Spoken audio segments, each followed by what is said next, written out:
नमस्कार विद्यार्थियों, education point Haryanvi में आपका बहुत बहुत स्वागत है।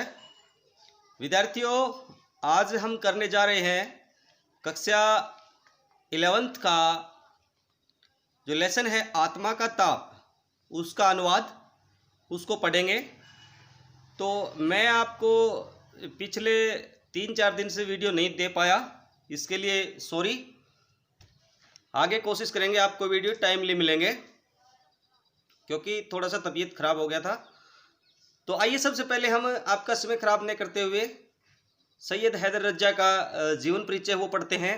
तो सन 1922 में बाबरिया गांव के Madhya Pradesh grade officer of the order of the arts and letters, यानी कि बाबरिया में इनका जन्म हुआ था भाई 1922 में, और इनकी मृत्यु हो गई थी 2016 में। रज्जा ने चित्रकला की शिक्षा नागपुर स्कूल ऑफ आर्ट व sir J school of art Mumbai से प्राप्त की। भारत में अनेक प्रदर्शनियां आयोजित करने के बाद सन 1950 में वे फ्रांसीसी सरकार की छात्रवृत्ति पर फ्रांस गए और अध्ययन किया। आधुनिक भारतीय चित्रकला को जिन कलाकारों ने नया आधुनिक मुहावरा दिया, उनमें सैयद हैदर रज्जा का नाम महत्वपूर्ण है। रज्जा सिर्फ इसी वजह से कला की दुनिया में सामान्य नहीं है, बल्कि जिन कलाकारों ने आधुनिक भारतीय कला को अंतर्राष्ट्रीय स्तर पर प्रतिष्ठित किया है, उनमें हुसैन और शुजा के साथ रज्जा का नाम है वो अगली पंक्ति में लिया जाता है। इनमें हुसैन सबसे ज़्यादा घुमक्कड़ रहे हैं, लेकिन उनका केंद्र भारत ही रहा है। शुजा न्यूयॉर्क चले गए थे और रज्जा पेरिस में जाकर के बस गए। इस तरह रज्जा की कला में भारतीय तथा पश्चिमी कला दृष्टियों का मेल हुआ है। लंबे समय तक पश्चिम में रहने और वहाँ की कला की बारीकियों से प्रभावित होने के बावजूद रज्जा ठेठ रूप से भारतीय कलाकार हैं। बिंदु उनकी कला रचना में के केंद्र में है। उनकी कई कलाकृतियाँ बिंदु का रूपाकार हैं। यह बिंदु केवल रूपाकार नहीं है, बल्कि पारंपरिक भारतीय चिंतन का केंद्र बिंदु भी है। यहाँ यह भी गौरतलब है कि बिंदु की तरफ उनका झुकाव उनके स्कूली शिक्षक नंदलाल झारिया ने कराया था। रज्जा की कला और व्यक्तित्व में उदात्तता यानी महानता है। उनकी कला में रंगों की व्यापकता और अध्यात्म की गहराई है। उनकी कला को भारत और दूसरे देशों में काफ़ी सराहा गया है। रुडॉल्फ वान लेडेन, पियर गोदेबेर, गति सेन, जाक लांसे, मिशेल अम्बेर आदि ने रज्जा पर मोनोग्राफ भी लिखे हैं।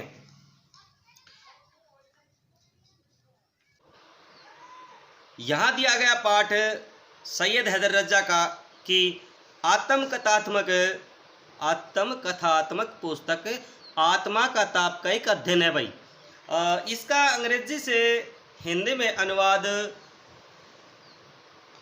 मधु बी जोशी ने किया है। यहाँ रज्जा की ने चित्रकला के क्षेत्र में अपने आरंभिक संघर्षों और सफलताओं के बारे में बताया है। एक कलाकार का जीवन संघर्ष और कला संघर्ष, उसकी सृजनात्मक बेचैनी, अपनी रचना में सर्वस्व झोंक देने का उनका जुनून, ये सारी चीज़ें बहुत रोचक एवं सहज शैली में उभर कर के सामने आई हैं। तो विद्यार्थियों, ये हमने पढ़ा जीवन परिचय, और आइए अब पढ़ते हैं आत्मा का ताप लेसन। तो विद्यार्थियों, यदि आपको मेरे द्वारा पढ़ाया गया अच्छी तरह से समझ में आता है, अच्छा लगता है, तो आप चैनल को सब्सक्राइब ज़रूर कीजिएगा और लाइक भी कीजिएगा। शेयर करने में बिल्कुल कंजूसी ना कीजिएगा। यदि चैनल पर नए हैं तो चैनल को सारा सिलेबस करने के लिए आज ही अभी सब्सक्राइब कर लें।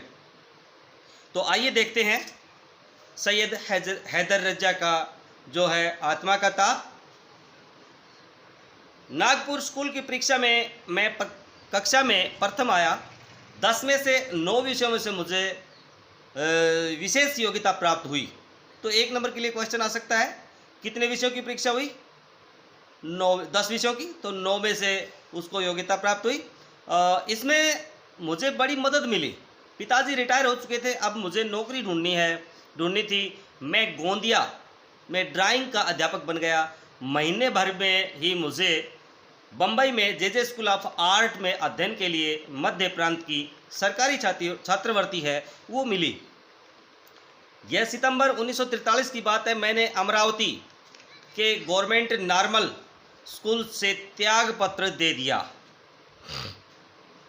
जब तक मैं मुंबई पहुंचा तब तक जे स्कूल में दाखिला बंद हो चुका था। दाखिला हो भी जाता तो उपस्थिति का प्रतिशत पूरा न हो पाता। छात्रवृत्ति वापस ले ली गई। सरकार ने मुझे अकोला में ड्राइंग अध्यापक की नौकरी देने की पेशकश की। मैंने तय किया कि मैं लौटूंगा नहीं, मुंबई में ही अध्ययन करूंगा। मुझे शहर पसंद आया, वातावरण पसंद आया। गैलरियां और शहरों में अपने पहले मित्र पसंद आए। और भी अच्छी बात यह हुई कि मुझे एक्सप्रेस ब्लॉक स्टूडियो में डिज़ाइनर की नौकरी मिल गई। यह स्टूडियो फिरोज शाह मेहता रोड पर था। एक बार फिर कड़ी मेहनत का दौर चला। करीब साल भर में ही स्टूडियो के मालिक श्री जलील और मैनेजर श्री हुसैन ने मुझे मुख्य डिज़ाइनर बना दिया। सुबह 10 बजे से शाम 6 बजे तक मैं दफ्तर में काम करता। फिर मैं अध्ययन के लिए मोहन आर्ट क्लब जाता और फिर जेकब सर्कल, जहां भाई के परिचित एक टैक्सी ड्राइवर ने मुझे रहने की जगह दे रखी थी। उसने कहा कि मैं तो टैक्सी रात को ही चलाता हूँ, तो तुम वहाँ सो सकते हो। वह दिन में कमरे पर लौटता। यह छोटा सा कमरा जेकब सर्कल 7 रास्ता में पहली मंजिल पर था। तो लेखक का कमरा कहाँ था? ये कमरा भाई जेकब सर्कल में 7 रास्ता में पहली मंजिल पर था। एक रात जब 9:30 बजे मैं कमरे पर पहुंचा तो हमारे दरवाजे पर एक पुलिस वाला खड़ा था। उसने कहा कि तुम अंदर नहीं जा सकते, यहाँ हत्या की वारदात हुई है। हम लोग कभी भी राजनीति या किसी भी तरह की संदिग्ध गतिविधियों में शामिल नहीं हुए थे। मेरी तो अक्ल गुम हो गई। मैं तुरंत पुलिस स्टेशन जाकर के कमिश्नर से मिला। उन्हें बताया कि मैं एक विद्यार्थी हूं, जेकब सर्कल में रहता हूं। मेरे कमरे के बाहर पुलिस वाला खड़ा है और मुझे अंदर नहीं जाने दे रहा है। उन्होंने बताया कि मेरे टैक्सी ड्राइवर मित्र राल्फ पर या मुझ पर शक नहीं है।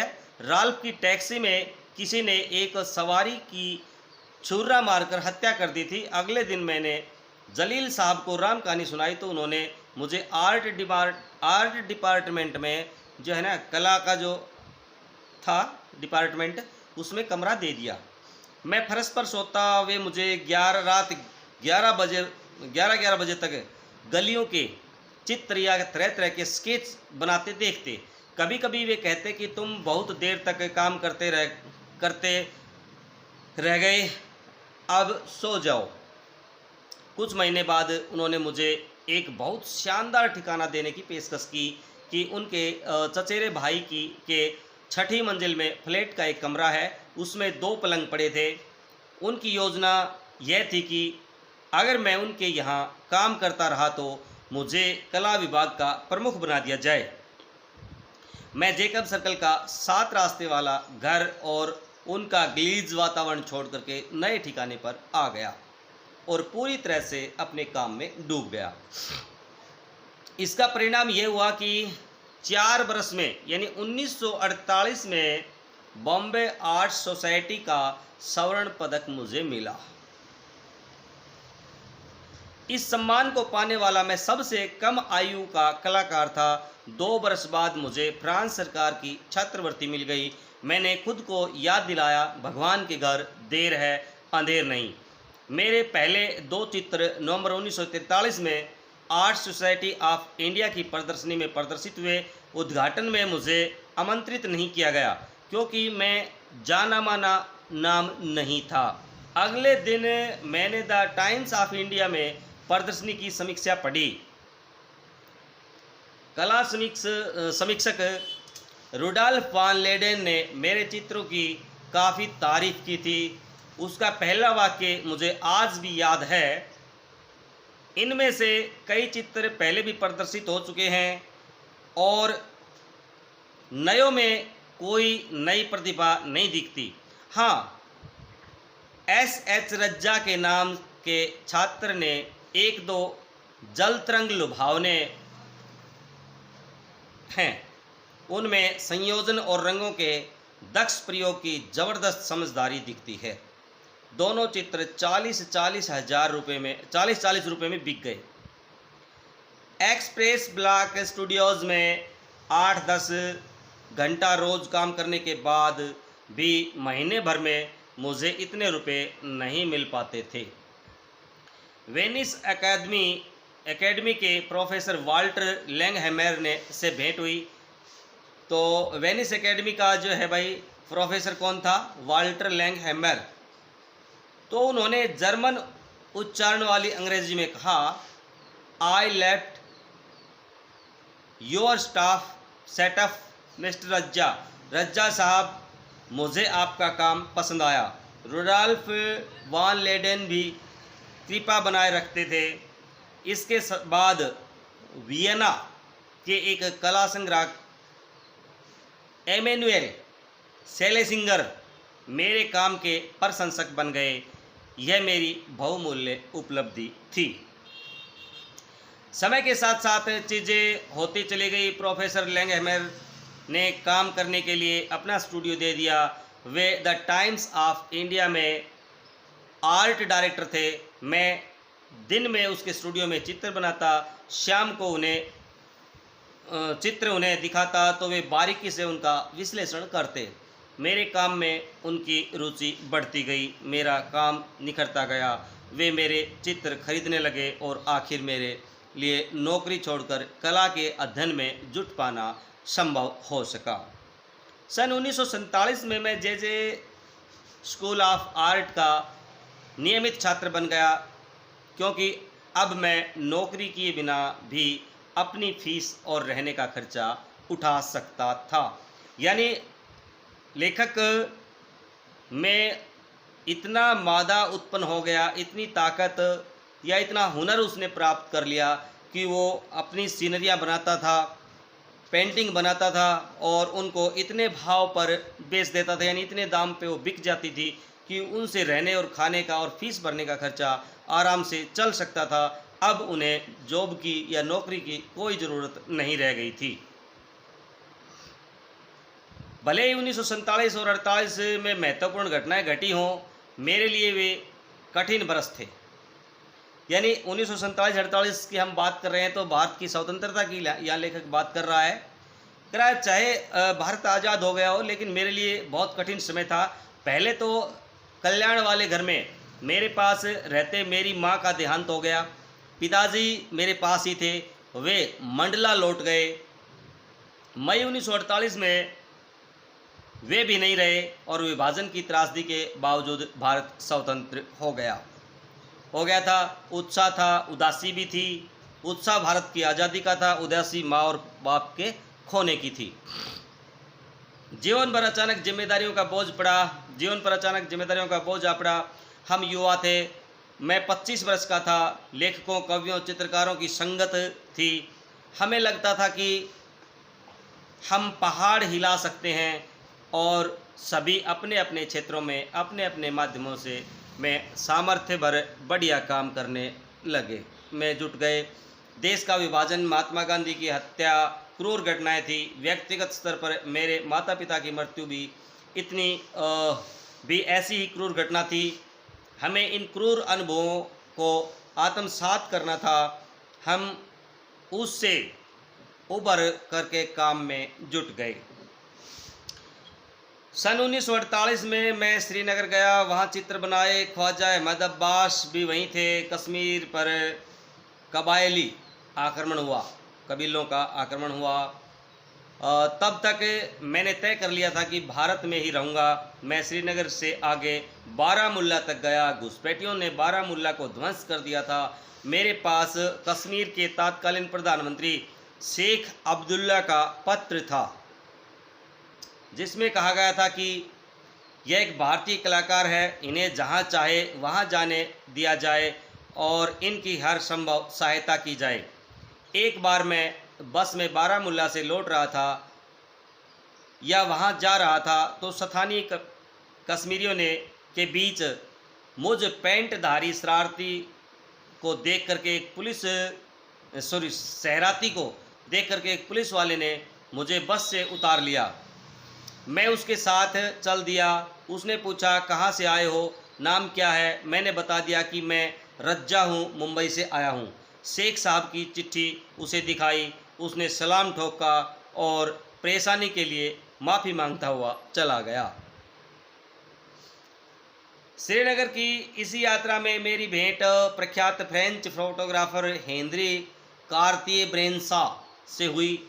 मेरे चित्र देखने के बाद उन्होंने जो टिप्पणी की वह मेरे लिए बहुत महत्वपूर्ण रही। उन्होंने कहा, तुम प्रतिभाशाली हो, लेकिन प्रतिभाशाली युवा चित्रकारों को लेकर मैं संदेहशील हूँ। तुम्हारे चित्रों में रंग है, भावना है, लेकिन रचना नहीं है। देखिए, इंपॉर्टेंट पंक्ति है ये। प्रतिभा भी है, लेकिन वो संदेहशील है, क्योंकि चित्रों में रंग तो है, भावना है, रचना नहीं है। यानी अच्छा लेखन नहीं है। उनके बारे में रचना नहीं से आज से है कि उनकी जो कहते हैं हम उसे, जो पहचान की जानी चाहिए वो पहचान नहीं हो पाई है। लोग उनकी पेंटिंग को उतना कदर नहीं करते हैं जितना उसको अहमियत मिलना चाहिए। तुम्हें मालूम होना चाहिए कि चित्र इमारत की ही तरह बनाया जाता है। आधार, नींव, दीवारें, बीम, छत, और तब जाकर के वह टिकता है। मैं कहूँगा कि तुम सेंजा का काम ध्यान से देखो। इन टिप्पणियों पर का मुझ पर गहरा प्रभाव पड़ा। मुंबई लौटकर मैंने फ्रेंच सीखने के लिए अलियांस फ्रांसे में दाखिला ले लिया। फ्रेंच पेंटिंग में मेरी खासी रुचि थी, लेकिन मैं समझना चाहता था कि चित्र में रचना या बनावट वास्तव में क्या होगी। यानी लेखक सीनरियाँ, चित्रकारी तो बहुत अच्छी करता था, लेकिन उसके ऊपर शब्द नहीं लिखे होते थे, रचना नहीं लिखी होती थी, जिसकी वजह से रचना की जितनी सराहना पेंटिंग की होनी चाहिए वो नहीं हो पाती थी। इसीलिए कहा गया था कि इसमें रचना नहीं है। तो यही बात जान करके लेखक ने फ्रेंच भी सीखने का प्रयत्न किया, क्योंकि उसे फ्रेंच कई चित्र बनाने बड़े अच्छे लगते थे। 1950 में एक गंभीर वार्तालाप के दौरान फ्रेंच दूतावास के सांस्कृतिक सचिव ने मुझसे पूछा, तुम फ्रांस जाकर कला का अध्ययन क्यों करना चाहते हो? मैंने पूरे आत्मविश्वास से उत्तर दिया, फ्रेंच कलाकारों का चित्रण पर अधिकार है। फ्रेंच पेंटिंग मुझे अच्छी लगती है। तुम्हारे पसंदीदा कलाकार हैं सेजा, वान गाग, गोगा, पिकासो, मतीस, शागाल और ब्राक। पिकासो के काम के बारे में तुम्हारा क्या विचार है? मैंने कहा, पिकासो का हर दौर महत्वपूर्ण है, क्योंकि पिकासो जीनियस है। जीनियस मतलब बुद्धिमान है। वह इतने खुश हुए कि मुझे 1 की बजाय 2 बरस के लिए छात्रवृत्ति मिली।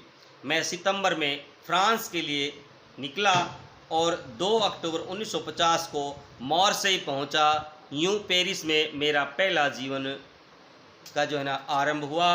मुंबई में रहते एक ऊर्जा थी, काम करने की एक इच्छा थी। आत्मा को चढ़ा यह ताप लोगों में दिखाई देता था। अपने यहाँ ज़बरदस्त उदारता थी। कोई काम करने का इच्छुक हो तो लोग सहायता के लिए तैयार रहते हैं या रहते थे। मैं अपने कुटुंब के युवा लोगों से कहता रहता हूँ, तुम्हें सब कुछ मिल सकता है, बस तुम्हें मेहनत करनी होगी। यानी लेखक का मानना है कि यदि हम हिम्मत करें, मेहनत करें तो कुछ भी असंभव नहीं है। चित्रकला व्यवसाय नहीं, अंतरात्मा की पुकार है।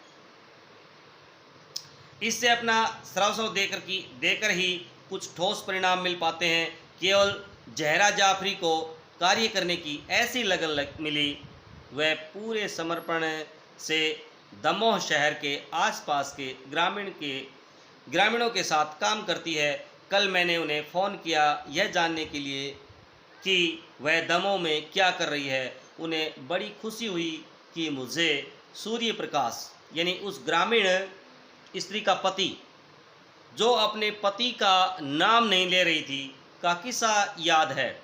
मैंने दृढ़ता से उन्हें बताया कि बिन मांगे मोती मिले, मांगी मिले न भीख। मेरे मन में शायद युवा मित्रों को यह संदेश देने की कामना है कि कुछ घटने के इंतजार में हाथ पर हाथ धरे न बैठे रहो, खुद कुछ करो। ज़रा सोचिए, अच्छे खासे संपन्न परिवारों के बच्चे काम नहीं कर रहे हैं, जबकि उनमें तमाम संभावनाएं हैं, और यहाँ हम बेचैनी से भरे हैं, काम किए जाते हैं। मैं बुखार से छटपटाता सा अपनी आत्मा, अपने चित्त को संतृप्त किए रहता हूँ। मैं कुछ ऐसी बात कर रहा हूँ जिसमें खामी लगती है। यहाँ लेखक उन लोगों के बारे में बात करता है, उन बच्चों के बारे में बात करता है, भाई जो बच्चे संपन्न परिवारों से हैं लेकिन मेहनत नहीं कर रहे हैं, बगैर मेहनत के किस तरह से वो गुजारा कर रहे हैं। यहाँ लेखक की काया है वो बुखार से तप रही है, फिर भी उसे चैन नहीं है। मैं कुछ ऐसी बात कर रहा हूँ जिसमें खामी लगती है, यह बहुत गजब की बात नहीं है, लेकिन मुझ में काम करने का संकल्प है। श्रीमद् भगवत गीता कहती है, जीवन में जो भी कुछ भी है तनाव के कारण है। बचपन जीवन का पहला चरण एक जागृति है, लेकिन मेरे जीवन का बम्बई वाला दौर जागृति का चरण था। यानी भाई हम जो भी काम करते हैं, जिसकी शुरुआत करते हैं, वो पहल होती है। तो लेखक की जो पहल होती है वो मुंबई से हुई है। कई निजी मसले जो होते हैं, कोई निजी कारोबार जिन्हें सुलझाना था। मुझे आजीविका कमानी थी। मैं कहूँगा कि पैसा कमाना महत्वपूर्ण होता है, वैसे अंततः वह महत्वपूर्ण नहीं होता। यानी लेखक कहता है पैसा कमाना जरूरी तो है, लेकिन अंत में मैं कहूँगा वह जरूरी भी नहीं होता, क्योंकि जब हम अपने कार्य में माहिर हो जाते हैं, निपुण हो जाते हैं, तो पैसा अपने आप हमारे पास चला आता है। उत्तरदायित्व होते ही किराया देना होता है, फीस देनी होती है, अध्ययन करना होता है, काम करना होता है। कुल मिलाकर स्थिति खासी जटिल थी। मेरे माता पिता के न रहने और राष्ट्रीय पिता महात्मा गांधी को खो देने से जटिलता और बढ़ी। लेखक का कहने का भाव ये है कि जहाँ पर पैसा कमाने की उन्हें ज़रूरत थी, उस ऐसे समय में उन्होंने अपने माता पिता को गंवा दिया, और साथ में 1948 में जब महात्मा गांधी जी भी नहीं रहे, तो देश को एक बड़ी क्षति थी, बड़ी हानि हुई थी, जिनका उन्हें बहुत दुख हुआ था। लेकिन अपने जीवन यापन के लिए उन्हें सारे कार्य करने जरूरी थे। उन्हें अपनी पेंटिंग को भी उबारना था और अपने जीवन को भी चलाना था। तो इस प्रकार उनकी जटिलताएं हैं वो और बढ़ती रही, और उनकी आत्मा का ताप है वो इसी तरह से दग्ध होता रहा। तो विद्यार्थियों, ये हमने आज का जो लेसन है वो पढ़ लिया है। इसके अभ्यास के प्रश्नों के लिए हम मिलेंगे अगले वीडियो में। तब तक के लिए जय हिंद, जय भारत विद्यार्थियों।